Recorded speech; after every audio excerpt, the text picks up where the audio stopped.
வணக்கம்மா. கொஞ்ச நாளைக்கு முன்னாடி மழக்கம் இருந்தது.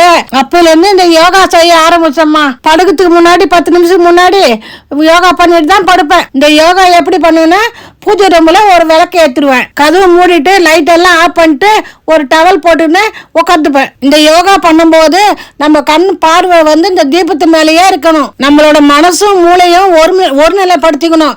எந்த சிந்தனை இல்லாம 10 நிமிஷம் அந்த விளக்கையே பார்க்கணும். ஆரம்ப கட்டத்துல நமக்கு சிந்தனை கொஞ்சம் தவறதான் செய்யும். அதை நம்ம தான் ஒரு நிலைப்படுத்தணும். போக போக நமக்கு பழகிடும். சிந்தனை ஒரு நிலையா நிற்கும். நம்ம டெய்லி பண்ணோம்னா அது மேலே இருக்கும் ஞாபகம். இந்த யோகா பண்ணும்போது கண்ணுக்கும் நல்லா இருக்கும், மனசும் ஃப்ரீயா இருக்கும். இது பண்ணதுல இருந்து தூக்கம் இல்லாம இருந்தது கூட இப்ப நல்லா தூங்குறோம்மா. நம்ம உட்காரத்தை இடுப்பு வளையக்கூடாது. நல்லா நிமிந்து உட்காந்துக்குன்னு பார்க்கணும். எங்க பைரவி என் கூடவே தான் வரும். இந்த இருட்டுல கூட பாரு பைரவி எங்க உட்காந்துங்குது. இந்த யோகாவை நான் ஒரு 15 நிமிஷத்துக்கு பண்ணுவேன். இது ரொம்ப முக்கியமானது.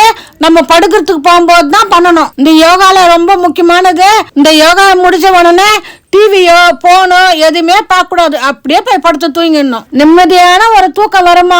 வணக்கம்மா, நாளைக்கு சந்திக்கலாமா.